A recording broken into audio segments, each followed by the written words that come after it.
आज हम बीए प्रथम वर्ष के भूगोल का राजस्थान का भूगोल पेपर सेकंड के पहले अध्याय राजस्थान के भौतिक प्रदेश का अध्ययन कर रहे थे। आज हम राजस्थान बांगड़ या अर्ध शुष्क मैदान का विस्तार से अध्ययन करेंगे। अरावली के पश्चिमी किनारे से रेतीले शुष्क मैदान की सीमा तक लगभग 75,000 वर्ग किलोमीटर क्षेत्र पर राजस्थान बांगड़ या अर्ध शुष्क मैदान का विस्तार पाया जाता है। इस क्षेत्र के उत्तर में घग्गर का क्षेत्र है, उत्तर पूर्व में शेखावाटी क्षेत्र तथा दक्षिण पूर्वी भाग में लूनी और उसकी सहायक नदियां फैली हुई हैं, जिसमें जोधपुर और बाड़मेर जिलों के अधिकांश भाग, पाली, जालौर, सिरोही जिलों के पश्चिमी भाग स्थित है। इस लघु भूभाग को पुनः 4 भागों में विभाजित कर सकते हैं। पहला है लूनी बेसिन या गोंडवार प्रदेश। अजमेर की दक्षिणी पश्चिमी अरावली की पहाड़ियों से लूनी नदी निकलकर दक्षिण पश्चिम में प्रवाहित होती है और इसके उत्तरी पश्चिमी ढालों से छोटी छोटी नदियां आकर बाएं किनारे पर मिलती है।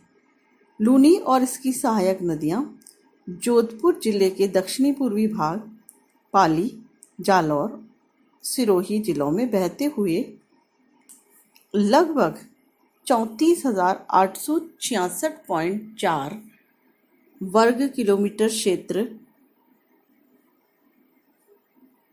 में बहती है। इसके पश्चात इसका आंतरिक अपवाह क्षेत्र पाया जाता है। लूनी और उसकी सहायक खारी जवाई नदियां दक्षिण की ओर स्थलाकृतियां बनाती हैं, जो कि अधिकांशतः वायु और जल से निर्मित है।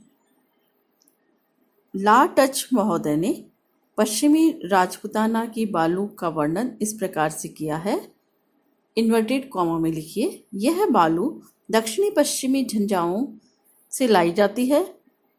यह झक्कड़ वर्ष के अधिकांश महीनों में रेगिस्तान के आर पार चलते हैं तथा अधिकतर भूमि पर अपना अतिक्रमण कर चुके हैं। कोई भी जिला इससे मुक्त नहीं रहा है, सिवाय अरावली के पदीय क्षेत्रों के अथवा उन क्षेत्रों में जहाँ की छोटी छोटी नदियाँ पहाड़ी क्षेत्रों से उतरती है। यहाँ वर्षा कम अवधि में होती है तथा अधिकतर समय में बालू उड़कर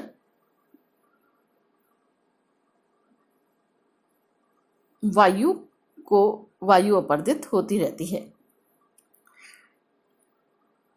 इसका ये है पहला भाग जो अरावली और उसके पर्वतीय प्रदेश लूनी बेसिन है, और लूनी बेसिन काफ़ी उपजाऊ था, लेकिन अब बालू के प्रसार के कारण अब थार की मिट्टी में तब्दील हो गया है। दूसरा है शेखावाटी भूभाग, जिसे कि आंतरिक जल प्रवाह का क्षेत्र भी कहा जाता है। यह राजस्थान बांगड़ प्रदेश राजस्थान की उत्तरी पूर्वी सीमा लूनी बेसिन के उत्तर में पाया जाता है। इसकी पूर्वी सीमा 50 सेंटीमीटर वर्षा रेखा द्वारा निर्धारित होती है तथा दक्षिण में यह भाग 2 भागों में विभाजित होता है। एक तरफ तो उत्तर में शेखावाटी रेतीले मरुस्थलीय भूभाग है और दूसरी तरफ दक्षिण पूर्व की ओर जयपुर के उपजाऊ मैदान है। इन दोनों के बीच में अरावली श्रेणी प्राकृतिक सीमा बनाती है। शेखावाटी भूभाग स्थल की स्थलाकृति उबड़ खाबड़ रेतीले टीलों के रूप में है। यहाँ पर पवनानुवर्ती यानी पवन की दिशा में पवनानुवर्ती बालू का स्तूप पाए जाते हैं। और यहाँ पर जो बालू का स्तूप है उनकी संख्या और आकार बहुत ज़्यादा है। बालू का स्तूप बरखान के आकार के भी पाए जाते हैं तथा इनके नीचे जो निम्न भूभाग है, निचला भूभाग है, वो चूनेदार चट्टानों से निर्मित है। यहाँ पर कच्चे और पक्के कुएं पाए जाते हैं जिन्हें स्थानीय भाषा में जोहर के नाम से जाना जाता है। केवल एकमात्र मौसमी नदी कांतली यहाँ पाई जाती है जो कि चूरू जिले में प्रवेश करते ही लुप्त हो जाती है। इस प्रकार यह जो संपूर्ण भूभाग है वो अंतर्वर्ती जल प्रवाह का क्षेत्र है जहाँ पर कि नदियाँ नहीं पाई जाती या नदियों से रहित क्षेत्र है। इसी का जो तीसरा भूभाग है वो है नागौरी उच्च प्रदेश। यह प्रदेश दक्षिण पूर्व में अति आर्द्र लूनी बेसिन, उत्तर पूर्व में शेखावाटी शुष्क अंतर्वर्ती नदियों के बीच में पाया जाता है। इस स्थलाकृतिक प्रदेश में नमकीन झीलें, चट्टानी और पहाड़ी प्रदेश पाए जाते हैं। यह प्रदेश बंजर और रेतीला है क्योंकि यहाँ की मिट्टी में सोडियम नमक पाया जाता है। पर्वतसर के आसपास कहीं पर भी पहाड़ियाँ दिखाई नहीं देती। कुछ छोटी छोटी पहाड़ियाँ नावा तहसील में पाई जाती हैं। टागोर, मंडवा, मेड़ता के समीपवर्ती क्षेत्र बालू का स्तूप से मुक्त हैं और यह प्रदेश समुद्र तल से 300 से 500 मीटर ऊंचा है।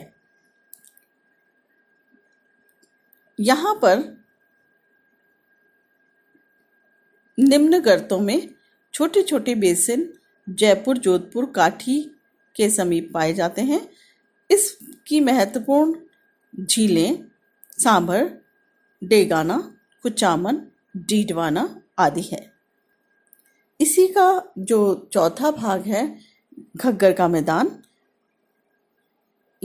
इसके बारे में आप विस्तार से अध्ययन करिए। यह प्रदेश गंगानगर जिले के 3/4 भाग पर फैला हुआ है।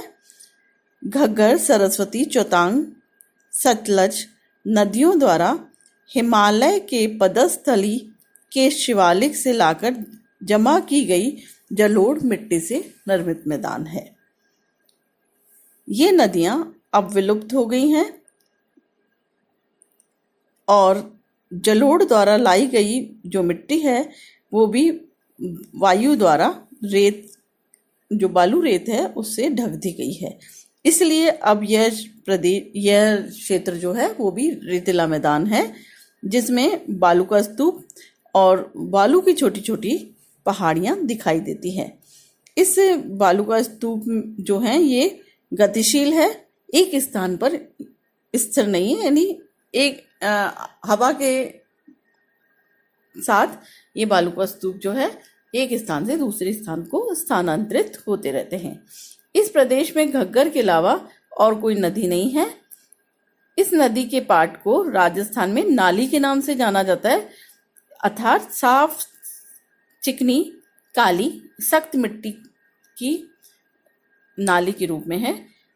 घग्गर नदी अपनी प्राचीन पेटे में ही बहती है। आज की जो घग्गर नदी है वो वैदिक साहित्य में वर्णित सरस्वती नदी भी हो सकती है। ये हो गया आज जो हमारा राजस्थान बांगड़ या अर्धशुष्क मैदान थे उसको हमने 4 सब डिवीज़न